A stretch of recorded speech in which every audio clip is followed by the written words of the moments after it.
Livro Os Segredos da Mente Milionária. Continuação da narrativa da parte 1. Subtítulo em destaque: Passos para a Mudança. Programação verbal. Item de conscientização. Escreva as frases que você ouvia sobre o dinheiro, riqueza e as pessoas ricas quando era criança. Item de entendimento.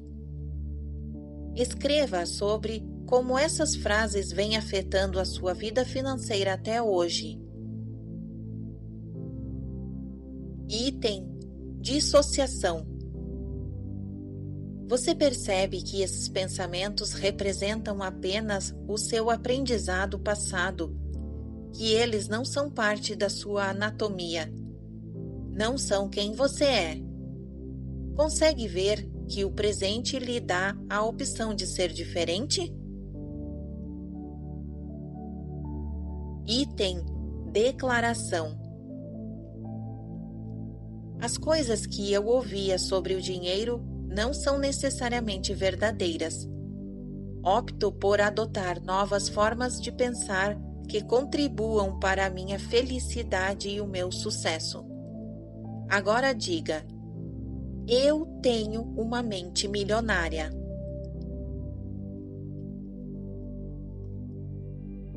Subtítulo em destaque: A segunda influência.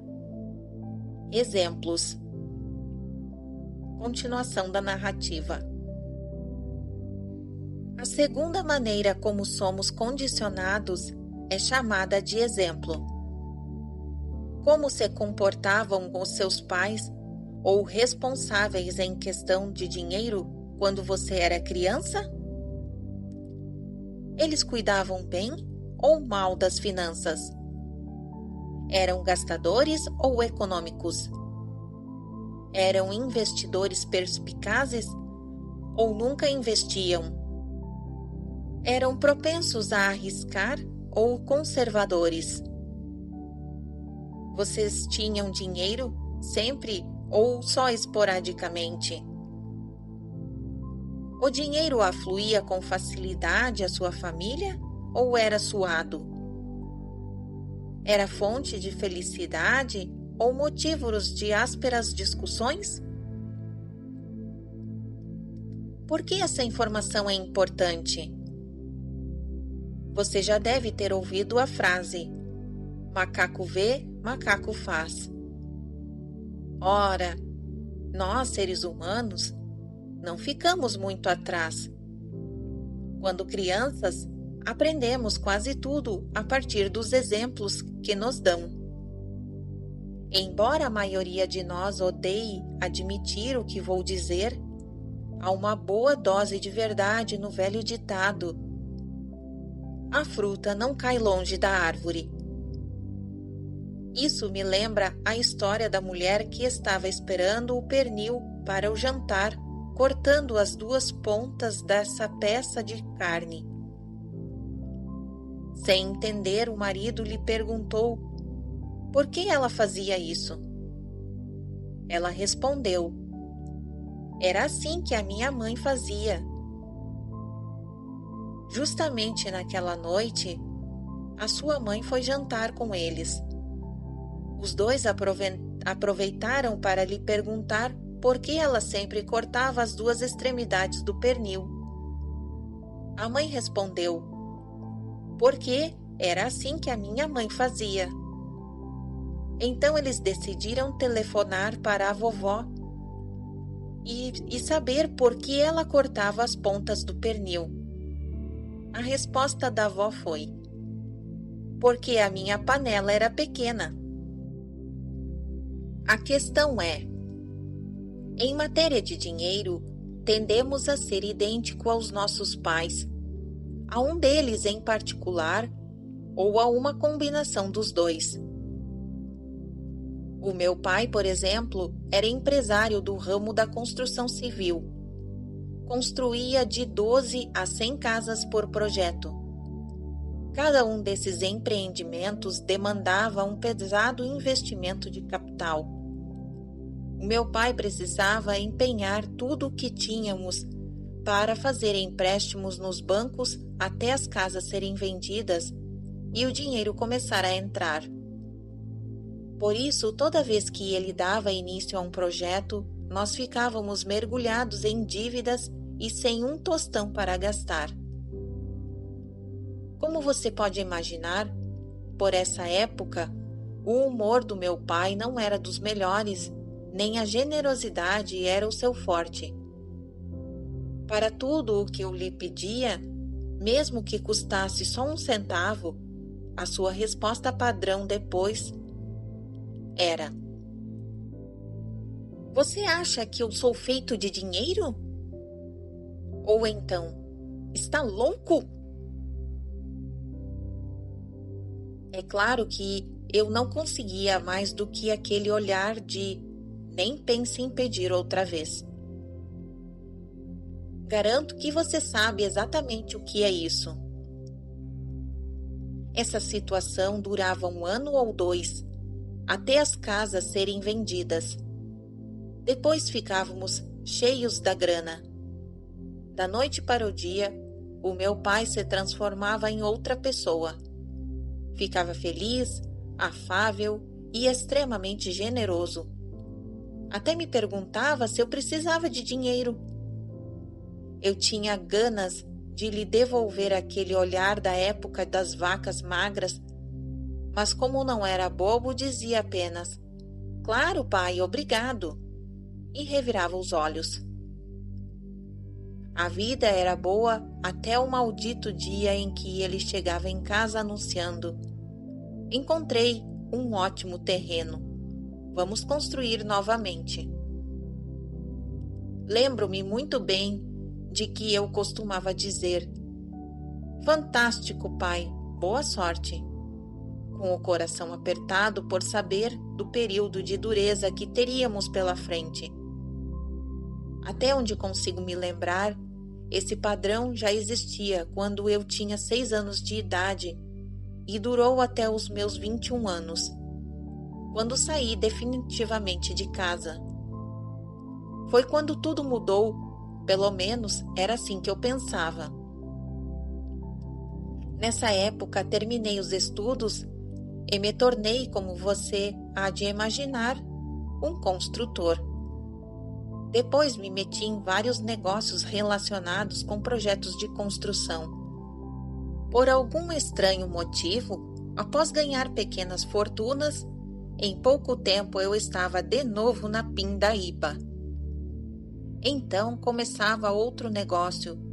Sentia-me novamente no topo do mundo e 1 ano depois me via mais uma vez no fundo do poço. Fiquei cerca de 10 anos nesse esquema de altos e baixos, até perceber que o problema talvez não fosse o ramo de negócio em que eu estava. Os sócios que escolhia, os empregados que tinha, a situação econômica do país, ou minha decisão de dar um tempo no trabalho e relaxar quando as coisas iam bem. Finalmente reconheci que talvez estivesse inconscientemente revivendo os altos e baixos do meu pai. Graças a Deus tive a oportunidade de aprender o que está lendo neste livro e consegui me recondicionar e abandonar o modelo ioiô e construir uma vida de prosperidade crescente.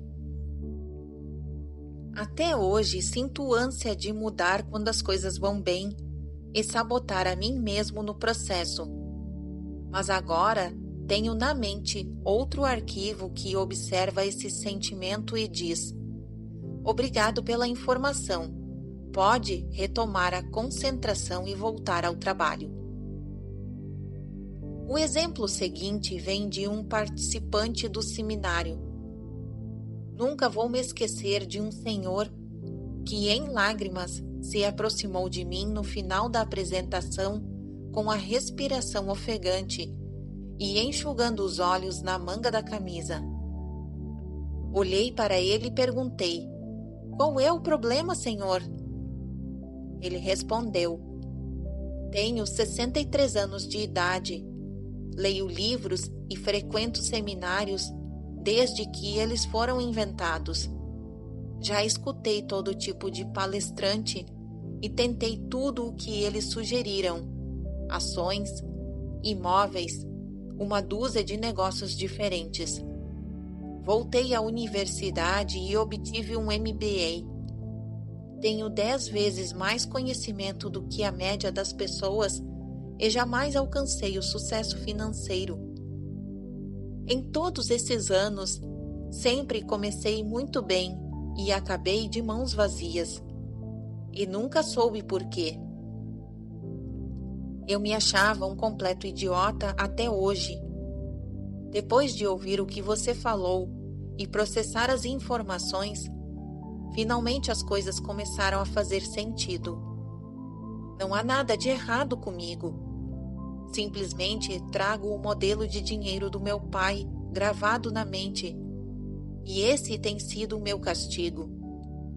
O meu pai perdeu tudo o que possuía num negócio mal-sucedido. Todo dia ele saía de casa para procurar trabalho ou tentar vender alguma coisa e voltava sem nada. Ah, se eu tivesse aprendido sobre modelos e padrões de dinheiro há 40 anos! Quanta perda de tempo todo esse aprendizado e conhecimento!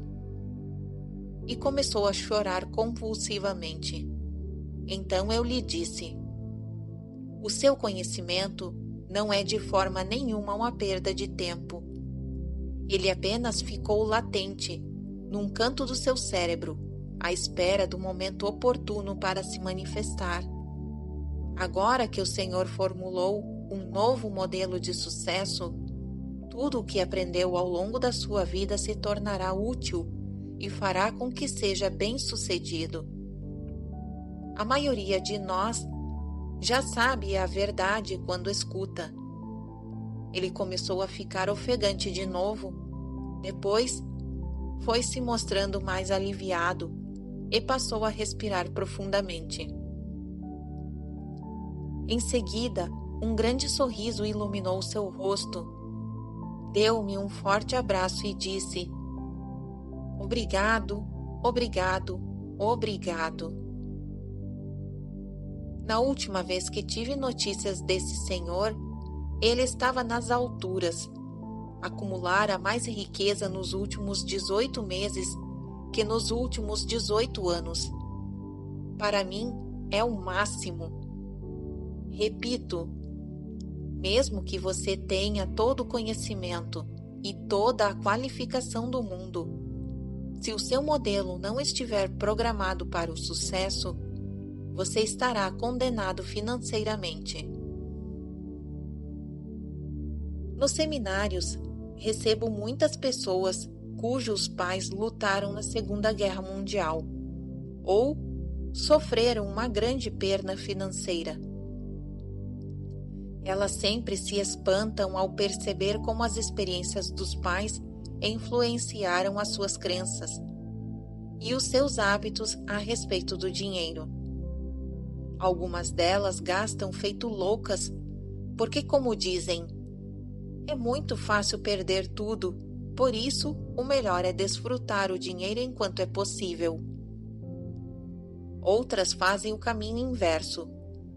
Guardam o que têm no cofre para os dias difíceis. Uma palavra de sabedoria: poupar para os dias difíceis parece uma boa ideia, mas pode também criar grandes problemas. Um dos princípios que ensino no curso é o poder da intenção. Se você está juntando dinheiro para os dias difíceis, o que acabará conseguindo? Dias difíceis. Pare de fazer isso. Em vez de economizar para tempos ruins, concentre-se em guardar para os dias felizes ou para o dia em que você alcançar a sua liberdade financeira. Nesse caso, pela lei da intenção, é exatamente isso o que obterá. Eu disse anteriormente que, em questões de dinheiro, a maioria das pessoas tende a se identificar com os pais ou com um deles, pelo menos. Mas há também o outro lado da moeda. Há quem acabe se tornando exatamente o oposto deles. Por que isso acontece? Será que as palavras raiva e rebeldia têm algo a ver com essa história? Em suma, tudo depende do quanto a pessoa se irritava com os pais. Infelizmente, quando somos crianças, não podemos dizer a eles: mamãe, papai, sentem-se aqui. Quero discutir uma coisa com vocês. Não gosto da maneira como vocês lidam com o seu dinheiro. Por isso, quando for adulto, vou agir de um modo totalmente diferente. Espero que compreendam. Agora vão dormir. Tenham bons sonhos. Não, as coisas definitivamente não acontecem assim. Pelo contrário, quando os nossos botões são apertados, geralmente tendemos a ficar furiosos e a reagir com a atitude do tipo: eu odeio vocês. Jamais serei como vocês. Quando crescer, serei rico e terei tudo o que quero, gostem vocês ou não. Depois vamos para o quarto, batemos a porta e começamos a socar o travesseiro ou o que estiver em alcance da mão para extravasar a frustração. Muitas pessoas nascidas em famílias pobres sentem raiva e se rebelam. Em geral, elas vão à luta e enriquecem, ou têm pelo menos o impulso de enriquecer. Mas há um pequeno problema, que é, na verdade, um problemão. Mesmo que façam fortuna ou se mantêm de trabalhar na tentativa de alcançar o sucesso, elas não costumam ser felizes. Por quê? Porque as raízes da sua riqueza ou da sua motivação para guardar dinheiro são a da raiva e o ressentimento. Consequentemente, dinheiro e raiva tornam-se entidades associadas na sua mente. Quanto mais dinheiro elas têm ou lutam para ter, mais enraivecidas ficam. Até o dia em que a sua consciência lhe diz: estou cansado de tanta raiva e de tanto estresse. Tudo o que eu quero é paz e felicidade. Nesse ponto, as pessoas perguntam à mesma mente que criou aquela associação o que fazer a respeito dessa situação. E a mente responde: para se livrar da raiva, é necessário dar um fim ao seu dinheiro. E é o que elas fazem. Inconscientemente, livram-se dele. Começam a gastar loucamente, a realizar maus investimentos, a pedir divórcios desastrosos do ponto de vista financeiro ou a sabotar o próprio sucesso de outra forma. Mas não importa, porque agora elas são felizes, certo? Errado. As coisas ficam ainda piores, porque agora, além de continuarem a sentir raiva, elas estão também na lona.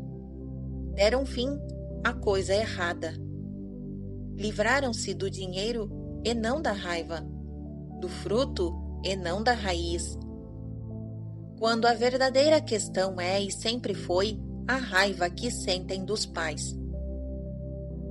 Enquanto esse sentimento permanecer, elas nunca estarão verdadeiramente felizes ou em paz, não importa quanto dinheiro tenham ou deixam de ter. A sua razão ou motivação para enriquecer ou fazer sucesso é crucial. Se ela possui uma raiz negativa como o medo, a raiva, a necessidade de provar algo a si mesmo, o dinheiro nunca lhe trará felicidade. Texto em destaque. Princípio de riqueza. A sua razão ou motivação para enriquecer ou fazer sucesso é crucial. Se ela possui uma raiz negativa, como o medo, a raiva ou a necessidade de provar algo a si mesmo, o dinheiro nunca lhe trará felicidade. Continuação da narrativa. Por quê? Porque nenhum desses problemas pode ser resolvido com dinheiro. Veja o caso do medo, por exemplo. Nos seminários costumam perguntar à plateia: quantos de vocês diriam que o medo é a sua principal motivação para o sucesso? Poucas pessoas erguem o braço. No entanto, quando eu pergunto: quantos de vocês diriam que a segurança é uma das suas principais motivações para o sucesso? Quase todos os presentes levantam a mão. Mas preste atenção: a segurança e o medo são ambos motivados pelo mesmo fator. A busca por segurança tem origem na insegurança, cujo fundamento é o medo. Será que mais dinheiro dissipa o medo? Quem dera. A resposta é: absolutamente não. Por quê? Porque o dinheiro não é a raiz do problema. O medo, sim. E por isso é que esse sentimento, mais do que um problema, é um hábito. Portanto, ganhar mais dinheiro apenas mudará o tipo de temor que trazemos dentro de nós. Quando não possuímos nada, sentimos medo de não conseguir chegar lá ou de não termos o suficiente. Se atingirmos um patamar qualquer, o medo passa a ser: e se eu perder tudo o que eu consegui? Ou todo mundo vai querer o meu dinheiro? Ou ainda: vou ter que pagar uma fortuna de impostos. Em resumo, se não formos à raiz da questão e não nos livrarmos do medo, nenhuma quantidade de dinheiro será capaz de nos ajudar. É claro que a maioria das pessoas, se pudessem escolher, preferiria se preocupar com a possibilidade de perder o dinheiro que possui a não ter um centavo, mas nenhuma dessas duas hipóteses propicia um modo agradável de viver. Assim como existem pessoas movidas pelo medo, há quem seja motivado a alcançar o sucesso financeiro para provar que é suficientemente capaz. Vou trabalhar detalhadamente desse desafio na parte 2. Por enquanto, apenas entenda que nenhuma quantidade de dinheiro jamais fará de você alguém competente. O dinheiro não pode transformá-lo em algo que você já é. Volto a dizer, assim como acontece com o medo, a necessidade de provar a sua competência o tempo todo acaba se tornando o seu modo de viver. Nem passa pela sua cabeça que essa necessidade está governando os seus atos. Você se considera um grande realizador, um baita líder, uma pessoa determinada, características que são todas excelentes. A questão que permanece é: por quê? Que motor está na raiz de tudo isso? No caso dos indivíduos movidos pela necessidade constante de provar que são capazes, nenhuma quantidade de dinheiro consegue aliviar a dor daquela ferida interna que faz com que, para eles, todas as coisas e todas as pessoas da sua vida não são o suficiente. Nem todo o dinheiro do mundo, nem qualquer outra coisa do gênero será o bastante para quem não se sente capaz. Mais uma vez, está tudo dentro de você. Lembre-se, o seu mundo interior reflete o seu mundo exterior. Se você não se considera pleno, acabará confirmando essa crença e criando a realidade que não tem o suficiente. Por outro lado, se você se sente uma pessoa plena, validará essa crença gerando abundância. Por quê? Porque a plenitude é a sua raiz e ela se tornará o seu modo natural de viver. Desvinculando a sua motivação para guardar dinheiro da raiva, do medo e da necessidade de autoafirmação, você poderá estabelecer novas associações para prosperar financeiramente por meio do propósito, da contribuição e da alegria. Assim, nunca terá de se livrar do dinheiro para ser feliz. Ser rebelde ou ser o oposto dos seus pais na área financeira nem sempre é um problema. Ao contrário, se você é um rebelde, geralmente o caso do segundo filho, e a sua família tem hábitos negativos no que diz respeito ao dinheiro, é muito bom pensar e agir de forma oposta a ela nessa questão. Por outro lado, se os seus pais são bem-sucedidos e você está se voltando contra eles, pode estar no caminho de enfrentar sérias dificuldades financeiras. Em qualquer dos casos, o importante é reconhecer como o seu modo de ser se relaciona com um de seus pais ou com ambos em matéria de dinheiro. Subtítulo em destaque: Passos para a mudança. Exemplo. Item 1. Conscientização. Pense no modo de ser e nos hábitos dos seus pais em relação à riqueza e ao dinheiro. Liste por escrito em que aspectos você se considera igual a cada um deles ou o seu oposto. Item entendimento. Escreva sobre o efeito que esse exemplo vem causando na sua vida financeira. Item dissociação. Você compreende que esse modo de ser é apenas o seu aprendizado passado e não quem você é. Consegue perceber que tem a opção de ser diferente agora? Item declaração. O exemplo que tive a respeito do dinheiro era o modo de agir dos meus pais.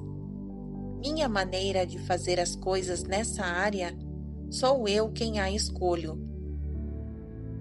Agora diga: eu tenho uma mente milionária.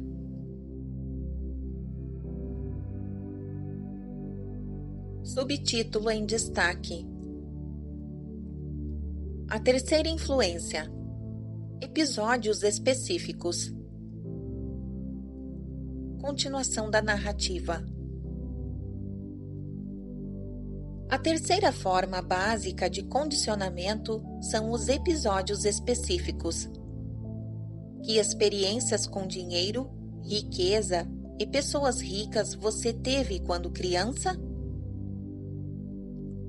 Elas são extremamente importantes porque modelaram as crenças, ou melhor, as ilusões, que hoje governam a sua vida. Vou dar um exemplo. Jossey, uma enfermeira de sala de cirurgia, foi ao seminário intensivo da mente milionária. Os seus rendimentos eram excelentes, mas ela sempre gastava tudo. Quando cavamos um pouco mais fundo, ela falou de um episódio que vivera aos 11 anos de idade. Estava com os pais e a irmã num restaurante chinês. A mãe e o pai começaram mais uma das suas brigas por causa de dinheiro. De pé, o pai gritava e esmurrava a mesa com o punho quando ficou vermelho, depois azul, e caiu no chão, vítima de um ataque cardíaco.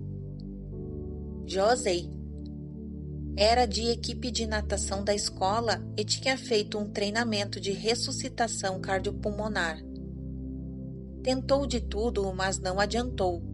O pai morreu nos seus braços. Desse dia em diante, a sua mente passou a associar o dinheiro à dor. Não admira que, quando adulta, Josie tinha passado a se livrar subconscientemente de todo o dinheiro que ganhava na tentativa de dar um fim à dor. Outro dado interessante é o fato de ela ter se tornado enfermeira. Por quê?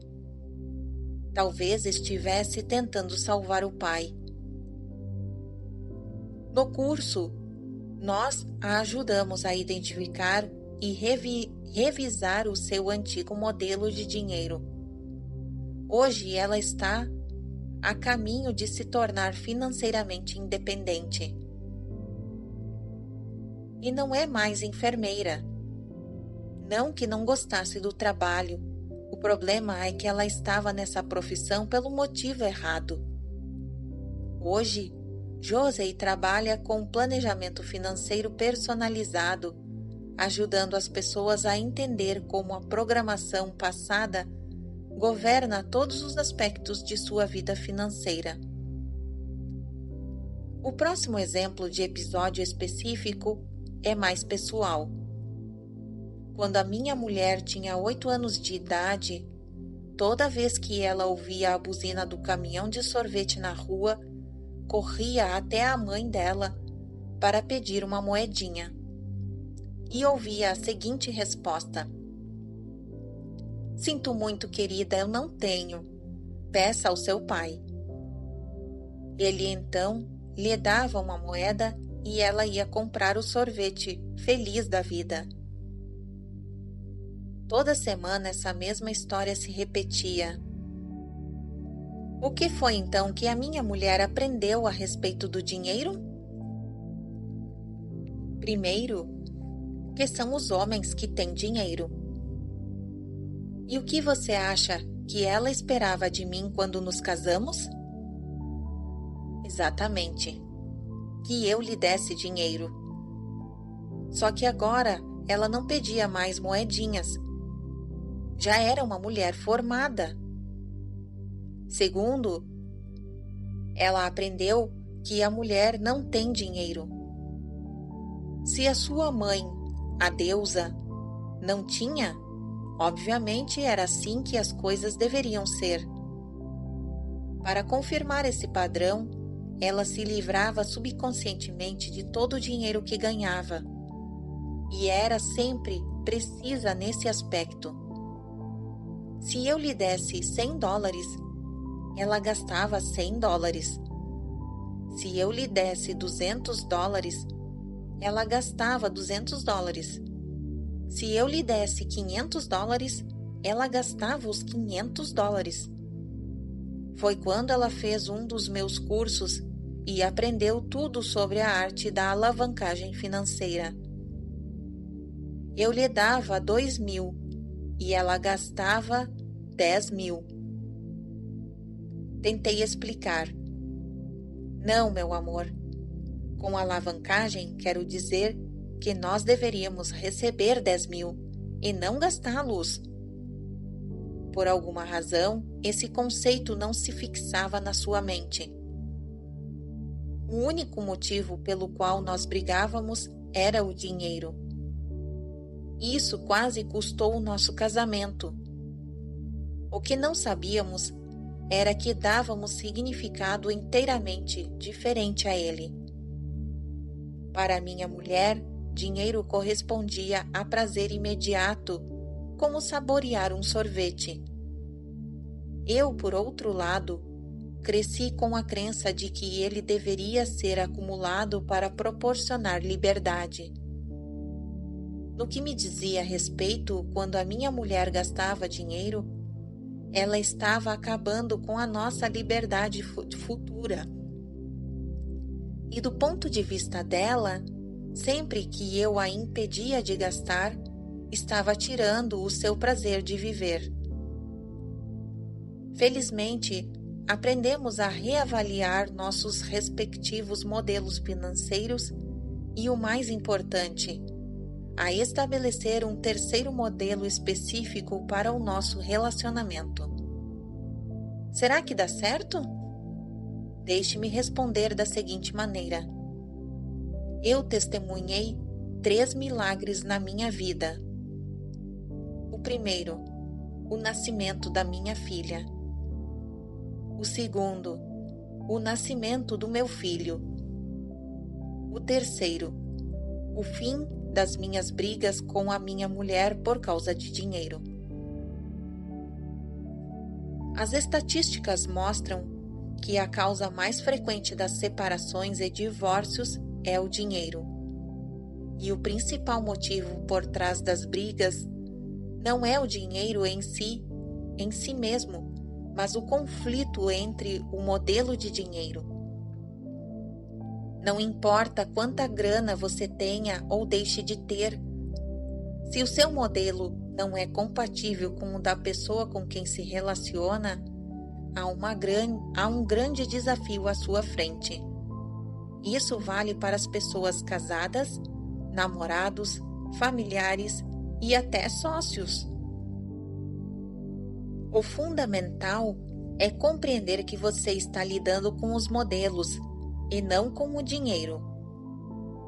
Uma vez que tenha identificado o modelo financeiro do seu parceiro ou da sua parceira, conseguirá lidar com ele de um modo que satisfaça ambos. O primeiro passo é conscientizar de que os arquivos de dinheiro dessa pessoa são provavelmente diferentes dos seus. Em vez de se aborrecer, procure compreender. Faça o possível para saber o que é importante para ela nessa área e identifique as suas motivações e os seus receios. Assim estará lidando com as raízes e não com os frutos, e terá uma boa chance de solucionar o problema. Do contrário, perca a esperança. Subtítulo em destaque: Passos para a mudança. Episódios específicos. Continuação da narrativa. Há um exercício que você pode fazer com o seu parceiro ou com a sua parceira. Sentem-se e falem sobre as histórias envolvendo dinheiro que cada um de vocês tem na memória e que ouviram quando crianças, os respectivos modelos familiares e quaisquer episódios emocionais específicos que tenham vivido. Descubram também o que o dinheiro realmente significa para ambos: prazer, liberdade, segurança, status. Isso os ajudará a identificar os seus modelos de dinheiro atuais e descobrir os motivos das suas divergências nessa questão. Em seguida, falem a respeito do que vocês querem hoje, não como indivíduos, mas como parceiros. Cheguem a um acordo e decidam sobre os seus objetivos gerais e as suas atitudes em relação a dinheiro e sucesso. Depois escrevam num papel uma lista das ações que os dois consideram positivas para guiar as suas vidas. Prenda o papel na parede e sempre que houver um problema, lembrem-se mutuamente e com toda a gentileza daquilo que vocês decidiram juntos quando conversaram de maneira objetiva, desapaixonada e livre de garras dos antigos modelos de dinheiro. Item conscientização. Pense num episódio emocional específico a respeito de dinheiro que você tenha vivido quando criança. Item entendimento. Escreva sobre como esse episódio pode ter afetado a sua vida financeira atual. Item dissociação. Você compreende que esse modo de ser é apenas o seu aprendizado passado e não quem você é? Consegue perceber que tem a opção de ser diferente agora? Item declaração. Eu me liberto das minhas experiências passadas negativas com o dinheiro e crio para mim um futuro novo e rico. Diga agora: eu tenho uma mente milionária. Pergunta em destaque. Afinal, o que está programado no seu modelo de dinheiro? Continuação da narrativa. É hora de responder à pergunta que vale 1 milhão. Qual é o seu atual modelo de dinheiro e sucesso e para os quais resultados ele está dirigindo você subconscientemente? Você está programado para o sucesso, para a mediocridade ou para o fracasso financeiro? Está programado para viver na dureza ou para fazer fortuna? Está programado para batalhar por dinheiro ou para trabalhar de forma equilibrada? Você está condicionado a ter um rendimento estável ou flutuante? Já sabe do que se trata. Primeiro, você tem, depois não tem. Depois tem, depois não tem. Sempre parece que as causas dessas drásticas variações vêm do mundo exterior. Por exemplo, eu tinha um ótimo emprego, mas a empresa faliu. Então comecei o meu próprio negócio. As coisas iam de vento em polpa, porém o mercado encolheu. O meu negócio seguinte ia muito bem até o meu sócio sair, etc, etc. Não se iluda, esse é o seu modelo de operação. Você está programado para ter uma renda baixa, uma renda média ou uma renda alta? Você sabia que existem quantidades de dinheiro que a maioria das pessoas está programada para receber? Você está programado para ganhar de 30 mil a 40 mil por ano? De 50 mil a 60 mil? Ou de 80 mil a 100 mil? Ou de 200 mil a 300 mil? Ou mais de 350 mil? Alguns anos atrás, numa das minhas palestras, havia na plateia um cavalheiro inusitadamente bem vestido.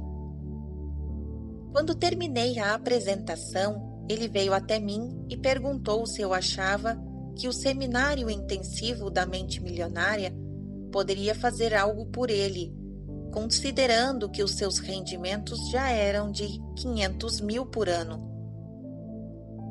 Perguntei-lhe há quanto tempo ele ganhava esse valor, e ele respondeu: há 7 anos seguidos. Era tudo o que eu precisava ouvir. Perguntei-lhe então por que ele não ganhava 2 milhões por ano. Disse-lhe que os princípios que ensino são destinados a pessoas que desejam atingir o seu pleno potencial financeiro. E lhe pedi que pensasse o motivo pelo qual ele estava parado no meio milhão. Ele decidiu participar do seminário. 1 ano depois, recebi dele um e-mail que dizia: meu aprendizado foi incrível, mas cometi um erro. Reprogramei o meu modelo de dinheiro para ganhar apenas 2 milhões por ano, como discutimos. Como já cheguei lá, estou reprogramando para obter 10 milhões anuais. A questão é: o seu rendimento atual não importa. O que interessa saber é se você está atingindo o seu pleno potencial financeiro ou não. Talvez você esteja se perguntando por que diabos uma pessoa precisa de tanto dinheiro. Primeiro, a própria pergunta não é francamente positiva para a sua riqueza, mas um sinal de que você deve rever o seu modelo de dinheiro. Segundo, o principal motivo pelo qual aquele senhor queria ganhar tudo aquilo era aumentar as suas doações a uma instituição de caridade que ajuda vítimas da AIDS na África. Um golpe na crença de que as pessoas ricas são gananciosas. Vamos em frente. Você está programado para economizar dinheiro ou para gastá-lo? Está programado para administrá-lo bem ou para administrá-lo mal? O seu condicionamento o leva a escolher investimentos de sucesso ou de entrar em roubadas. Talvez você esteja se perguntando: como é possível que o fato de eu ganhar ou perder dinheiro na bolsa de valores ou em imóveis esteja inscrito no meu modelo? É simples. Quem escolhe as ações? As propriedades? É você? Quem decide quando comprá-las? Você. Quem decide quando vendê-las? É você. Acredite que você tem algo a ver com tudo isso. Tenho um conhecido chamado Larry, que é um verdadeiro imã quando se trata de ganhar dinheiro. Definitivamente, o seu modelo é de rendimentos elevados. Mas quando a questão é investir o próprio dinheiro, Larry tem o beijo da morte. Tudo o que ele compra despenca como uma avalanche. Você acredita que o pai dele tinha o mesmo problema? Eu mantenho em estreito contato com ele para lhe pedir conselhos financeiros. São sempre perfeitos, ou melhor, perfeitamente errados. Tudo o que Larry sugere, eu faço ao contrário. Observe. Porém, como algumas pessoas parecem ter o chamado o toque de Midas. Tudo o que eles tocam se converte em ouro. As duas síndromes, o toque de Midas e o beijo da morte, não são senão manifestações opostas do mesmo modelo financeiro? Volto a dizer, o seu modelo de dinheiro determinará a sua vida financeira e até a sua vida pessoal. Se você é uma mulher cujo modelo de dinheiro está programado para rendimentos baixos, o mais provável é que atraia um homem que também apresente esse tipo de programação, para que você possa permanecer na situação financeira em que se sente confortável e validar o seu modelo. Caso você seja um homem cujo modelo de dinheiro está programado para rendimentos baixos, o mais provável é que atraia uma mulher gastadora que arrase a sua conta bancária, para que você possa permanecer na situação financeira em que se sente confortável e legitimar o seu modelo. A maioria das pessoas acredita que o sucesso nos negócios depende fundamentalmente das suas qualificações e dos seus conhecimentos, ou pelo menos da sua perspicácia em identificar as melhores oportunidades em termos comerciais. Odeio ter de lhe dizer que isso não é bem assim. O sucesso do seu negócio depende do seu modelo de dinheiro. Você sempre o validará. Se ele está programado para lhe dar 30 mil anuais, essa é a medida precisa do êxito que você obterá com ele, o suficiente para lhe garantir 30 mil por ano.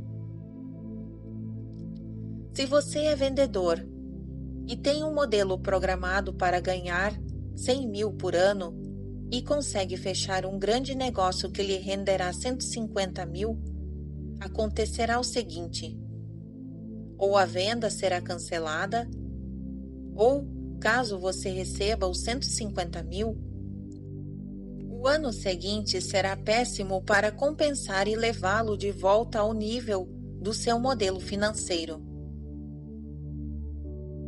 Por outro lado, caso você esteja programado para ganhar 150 mil e tenha passado 2 anos na pior, não se preocupe.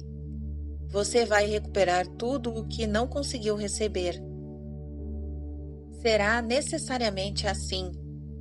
É a lei subconsciente da relação entre a mente e o dinheiro. Talvez você siga uma intuição e faça um bom negócio no mercado de capitais ou acerte em outra investida qualquer. Não importa o que seja. De um jeito ou de outro, se você está programado para ganhar 150 mil por ano, no fim é isso que vai ter. E como você pode descobrir a programação do seu modelo de dinheiro? Uma das maneiras mais óbvias é examinar os seus resultados. Analise a sua conta bancária. Analise a sua renda. Analise o seu patrimônio líquido. Analise o êxito de seus investimentos. Analise o seu sucesso nos negócios. Analise se você é um gastador ou um poupador. Analise se você administra bem as suas finanças. Analise até que ponto os seus rendimentos são estáveis ou flutuantes. Analise o quanto você dá duro para ganhar dinheiro. Analise os seus relacionamentos que envolvem dinheiro. O seu dinheiro é suado ou chega a você com facilidade? Você tem um negócio ou um emprego? Você fica muito tempo no mesmo negócio ou o emprego ou muda com frequência? O modelo de dinheiro funciona como um termostato. Se a temperatura da sala é 22 graus, é provável que o termostato esteja regulado para 22 graus. E é nesse ponto que a questão fica interessante. É possível, considerando o fato de que a janela está aberta e faça frio lá fora, que a temperatura da sala caia e atinja 18 graus? É claro, Mas o que acontecerá no fim? O termostato será acionado e ela voltará aos 22 graus. É possível também, considerando o fato de que a janela está aberta e faz calor lá fora, que a temperatura da sala suba e chegue a 25 graus? É claro que sim. Mas o que acontecerá no fim? O termostato será acionado e ela retornará aos 22 graus. A única maneira de mudar permanentemente a temperatura da sala é zerar o termostato. De modo análogo, a única maneira de modificar permanentemente o seu nível de sucesso financeiro é zerar o termostato financeiro, também conhecido como modelo de dinheiro. Texto em destaque agora. Princípio de riqueza. A única maneira de mudar permanentemente a temperatura da sala é zerar o termostato. De modo análogo, a única maneira de modificar permanentemente o seu nível de sucesso financeiro é zerar o seu termostato financeiro, também conhecido como modelo de dinheiro. Continuação da narrativa. Você pode tentar o que for, desenvolver os seus conhecimentos em negócios, marketing, vendas, negociações e administração, e tornar-se especialista em imóveis ou ações. Essas são ótimas ferramentas.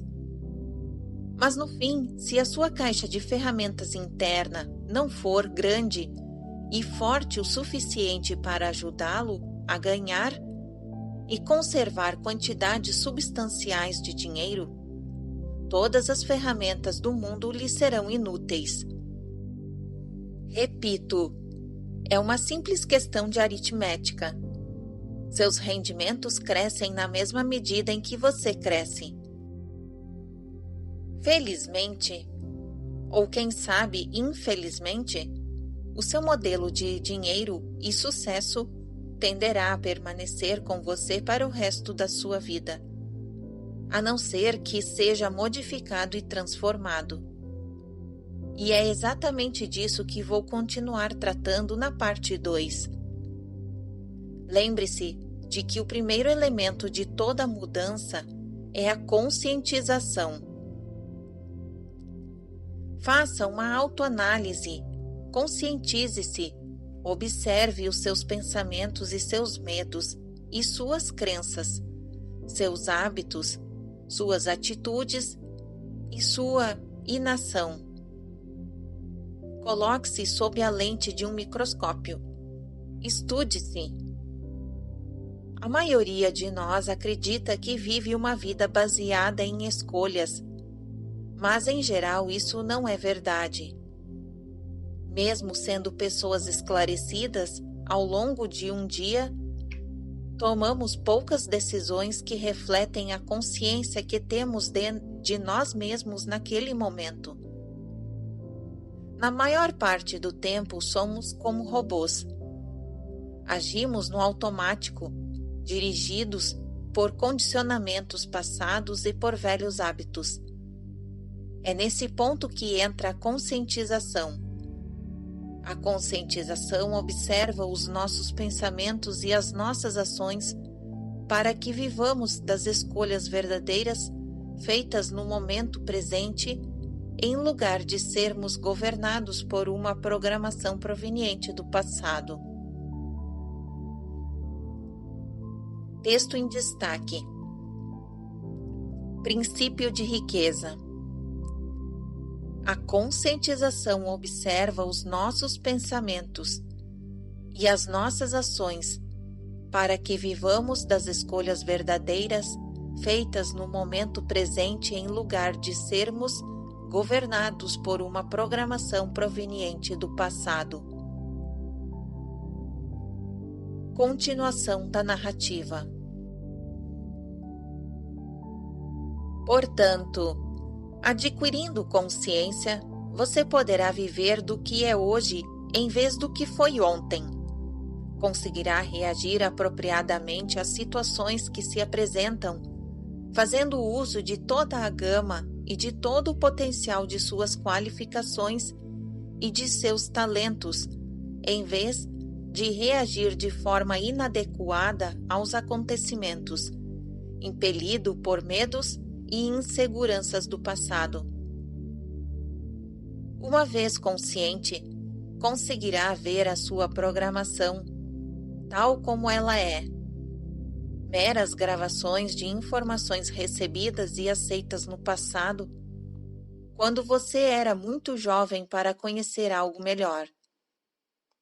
Entenderá que esse condicionamento não é quem você é, mas quem escolheu ser, e compreenderá que você não é a gravação, e sim o gravador, que não é o conteúdo do copo, mas o próprio copo.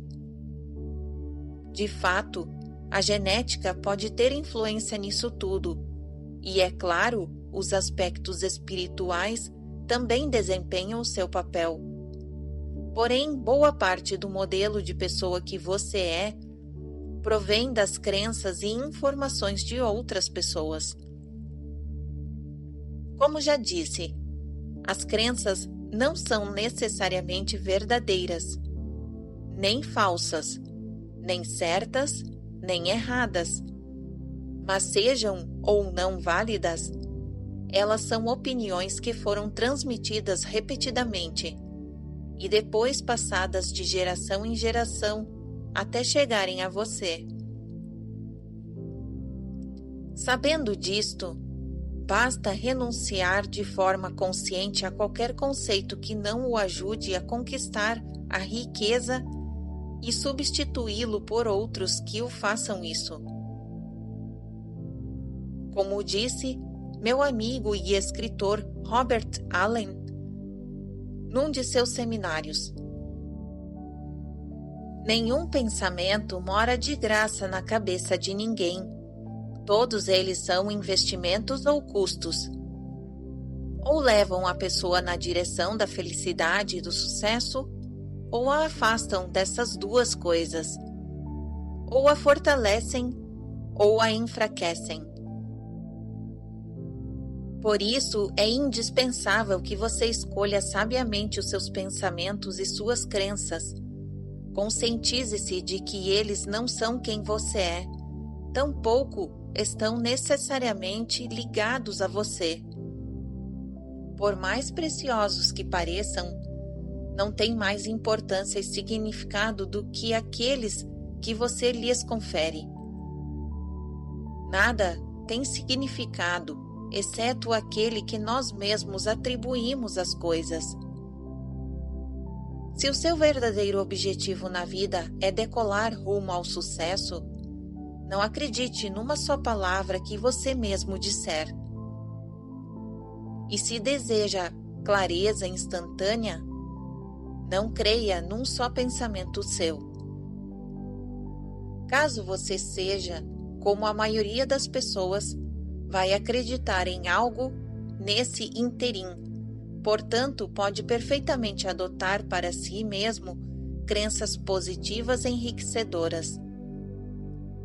Lembre-se, pensamentos conduzem a sentimentos, que conduzem a ações, que conduzem a resultados. Você pode optar por pensar e agir como as pessoas ricas e, desse modo, conquistar resultados semelhantes aos que elas alcançaram. A questão é: como pensam e agem as pessoas ricas? É exatamente isso que mostrarei na parte 2. Se você quer mudar para sempre a sua vida financeira, prossiga. Declaração: observo os meus pensamentos e só alimento aqueles que me fortalecem. Diga agora: eu tenho uma mente milionária.